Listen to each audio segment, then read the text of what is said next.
के इस वीडियो में हम assertion एंड रीजन को पढ़ने वाले हैं।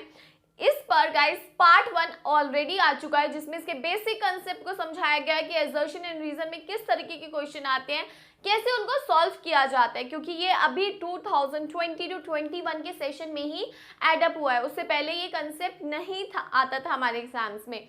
सबसे पहले गाइस ये किन पर बेस्ड होते हैं, ये आपके बुक की कंसेप्चुअल नॉलेज पर बेस्ड होते हैं कि आपने जो भी पढ़ाई करी है वो कितनी अच्छी करी है, कितने आपके कंसेप्ट क्लियर है, उसके बेस पर ये आते हैं क्वेश्चन। फिर आप इस क्वेश्चन में क्या देखते हो, इसमें आप assertion एंड रीजन दो चीज देखते हो। एक होता है तथ्य और उसके पीछे का रीजन, यानी कि जो मैं बात कह रही हूँ क्या उसके पीछे का रीजन यही है। तो दो चीजें इसमें गिवन होती है, assertion एंड रीजन। आप इसे ऐसे ले सकते हो कि ये बोल रहे हैं कि हस्बैंड और वाइफ, फिर आपको चेक करना होता है कि हस्बैंड सही है, वाइफ सही है, यानी कि दोनों को इंडिविजुअली चेक करना है, हस्बैंड को भी वाइफ को भी, assertion को और रीजन को, आप दोनों को इंडिविजुअली चेक करो क्या वो बात ट्रू है या फॉल्स है। ठीक है, तो अगर दोनों ट्रू है तभी आप क्वेश्चन में आगे बढ़ते हो। अगर दोनों में से कोई एक चीज ट्रू और दूसरी फॉल्स है, या ये ट्रू और दूसरी फॉल्स है, तो आप क्वेश्चन वहीं खत्म कर देते हो। तो क्वेश्चन में गाइस आपको ना टोटल 4 ऑप्शन मिलते हैं। First, assertion is true but reason is false, एक ठीक है दूसरा गलत है। फिर कहते हैं reason is true but assertion is false, यानी कि ये ठीक है ये गलत है। फिर वो कहते हैं कि both are true, assertion and reason दोनों ट्रू है and reason is the correct explanation. D में वो कहते हैं both are true but the reason is not the correct explanation. ये आपको 4 ऑप्शन दिए होते हैं, इनमें से आपको कोई एक ऑप्शन करेक्ट मतलब टिक करना होता है। लेकिन गाइस ये होता क्या है, कैसे इसको सॉल्व किया जाता है, कंसेप्ट क्या है। आपके सामने दो चीजें रख दी, हस्बैंड और वाइफ, आपको इंडिविजुअली चेक करना है क्या दोनों सही हैं। जब दोनों ट्रू होते हैं तब हम अपने सेकेंड स्टेप पर आते हैं, और सेकेंड स्टेप क्या होता है कि जो रीजन है वो क्या करेक्ट एक्सप्लेनेशन है assertion की, यानी कि हस्बैंड और वाइफ में से दोनों सही हैं, दोनों अपनी अपनी बातें सही कह रहे हैं, बट क्या लड़ाई की वजह रीजन थी, यानी कि वाइफ थी। सो जस्ट ये एक जोक है गाइस, लेकिन ये समझने का एक अच्छा तरीका है कि आप हस्बैंड एंड वाइफ की इंडिविजुअली बात सुनोगे, आप देखोगे दोनों सही है, दोनों अपनी जगह सही बात कह रहे हैं। फिर आप ये देखोगे अब हमें सेकेंड स्टेप पर आना है, और सेकेंड स्टेप क्या है, अब ये पता लगाना कि जो ये रीजन है वो करेक्ट एक्सप्लेनेशन है हस्बैंड यानी कि assertion की, यानी कि जो रीजन बताया गया है क्या उसी के बेस पर ये तथ्य है, तो वो हम फाइंड आउट करते हैं। तो जैसे मैं आपको फर्स्ट इक्वेशन दिखाती हूँ, जिसमें ये बोला गया कि in India national income is rising but not the per capita income. India में नेशनल इनकम तो बढ़ रही है धड़ाधड़, बट पर कैपिटा इनकम नहीं बढ़ रही। पर कैपिटा इनकम क्या होता है, जब आप अपनी इनकम को देश की पॉपुलेशन के साथ डिवाइड करते हो तो पर कैपिटा इनकम आती है, यानी कि पर पर्सन की इनकम आती है। उन्होंने बोला क्या पहले आपको ये बताओ मुझे ये बात सही लग रही है, क्या ये करेक्ट है। तो यस, जो ये बात बोल रहे हैं कि इंडिया में नेशनल इनकम बढ़ रही है बट पर कैपिटा इनकम नहीं बढ़ रही। अब उन्होंने रीजन बताया, in India the rate of population growth is higher than the growth of national income. अब इसे इंडिविजुअली चेक करो, ये बोल रहे हैं जो हमारे देश में पॉपुलेशन ग्रोथ का रेट काफी ज्यादा है जबकि इनकम ग्रोथ का रेट उससे कम है, is higher than the growth of national income. National income की ग्रोथ पॉपुलेशन की ग्रोथ से, पॉपुलेशन अगर यहाँ है तो नेशनल इनकम की ग्रोथ यहाँ है, तो ये चीज सत्य है। हमारे देश में पॉपुलेशन जितनी तेजी से बढ़ रही है उतनी तेजी से इनकम नहीं बढ़ रही। तो यानी कि ये वाली बात भी सही कही गई, ये वाली बात भी सही कही गई, यानी कि दोनों ट्रू हैं। अब हम निकालेंगे कि क्या इसके होने की वजह रीजन ही है। तो इसे कैसे सॉल्व करना है, इंडिया में नेशनल इनकम बढ़ रही है but not the per capita income. Yes, per capita income नहीं बढ़ रही क्योंकि पॉपुलेशन बहुत ज्यादा बढ़ रही है।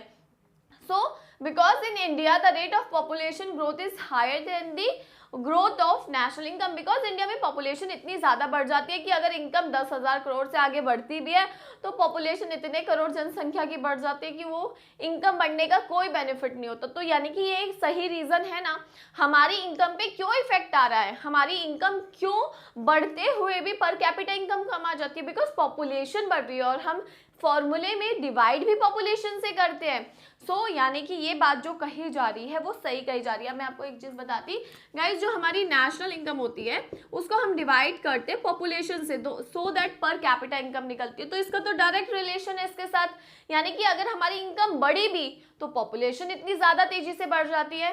सो हम इसमें ये कह सकते हैं कि दोनों ट्रू हैं और रीज़न जो है वो करेक्टली इसके पीछे का कारण है। तो यानी कि जो रीज़न है, जो कारण है, वो सही है। एजर्शन जो तथ्य कहा गया है वो बिल्कुल सही कहा गया है, क्योंकि उसके पीछे का कारण ये है। तो हमें उसके पीछे का कारण निकालना है। सीआईडी बनकर सीआईडी बन जाओ और पता लगाओ कि क्या इसके पीछे का कारण यही है। अब जैसे सेकेंड वाला हम पता लगाते हैं। देखो सेकेंड में इन्होंने बोला यूनिलेटरल ट्रांसफर। यूनिलेटरल ट्रांसफर सब जानते हैं, जिसे वन साइडेड इनकम कहते हैं। यूनिलेटरल ट्रांसफर होते हैं गाइस, जो आप ये कह सकते हो वन साइडेड इनकम। आपके घर रिश्तेदार आते हैं और आपके हाथ में 500 रुपए का नोट देके चले जाते हैं, दैट इज यूनिलेटरल ट्रांसफर, जिसमें आपने कोई भी काम नहीं किया उनके लिए। क्या करा था, सिर्फ किचन से जाके नमकीन बिस्किट रखे थे लेकिन 500 रुपए मिल गए। मेन काम किसने किया था, मम्मी ने किया था, चाय बनाई, खाना बनाया, सब कुछ, लेकिन पैसा किसको मिला, आपको मिला।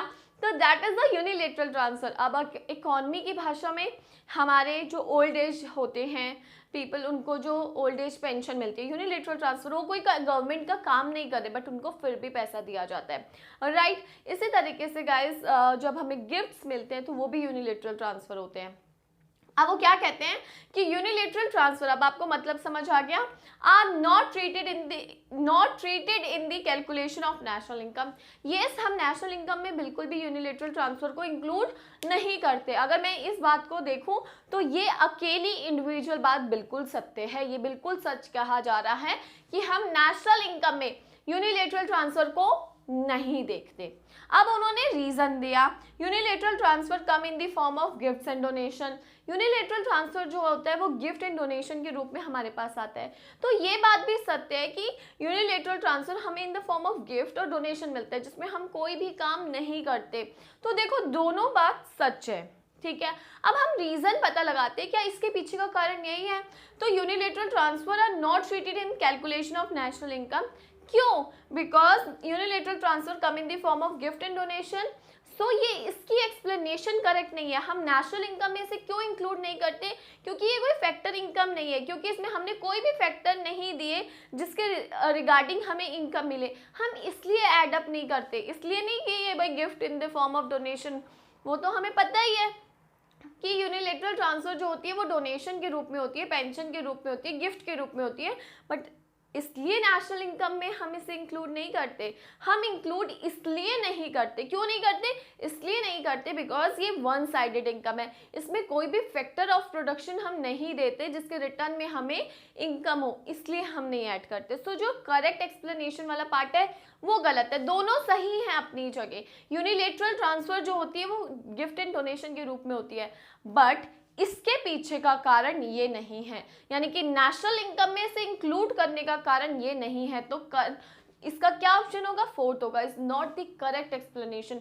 अगर आप ये कहो कि ये बंदा पुलिस में एडमिशन लेने जा रहा था, हमने कहा ठीक है मान लेते हैं ये बात सत्य है, ये पुलिस में एडमिशन लेने गया, इसका एडमिशन नहीं हुआ, हमने कहा मान लेते हैं। अब वो रीज़न क्या दे रहे हैं कि भाई उसकी हाइट इतनी थी, ठीक है। तो अब हम पता लगाएंगे कि क्या उसका जो रिजेक्ट होने का रीज़न था क्या वो हाइट ही थी। तो यहाँ पर उसके पीछे का कारण बताना होता है कि भाई कारण क्या सही है या गलत है। पहले तो दोनों को इंडिविजुअली आप चेक करोगे, दोनों अपनी बात सही कह रहे हैं या नहीं। उन्होंने बोला उसकी हाइट इतनी थी, तो हमें पता है कि जब भी आप कोई एंट्रेंस जैसे पुलिस का देते हो या किसी भी आर्मी का देते हो तो आपको पता है कि आपकी हाइट के एक मिनिमम मेजरमेंट है जितनी आपकी होनी चाहिए, राइट। तो मैं ये जस्ट एग्जाम्पल दे रही हूँ कि आपको सबसे पहले उन दोनों को इंडिविजुअली चेक करना है, यानी कि यहाँ पे अगर मैं बात करूँ इंडिविजुअली चेक करो, दोनों बातें सत्य हैं, दोनों बातें सच हैं, बट क्या ये उसका रीज़न है या नहीं है, तो ये चेक करना है।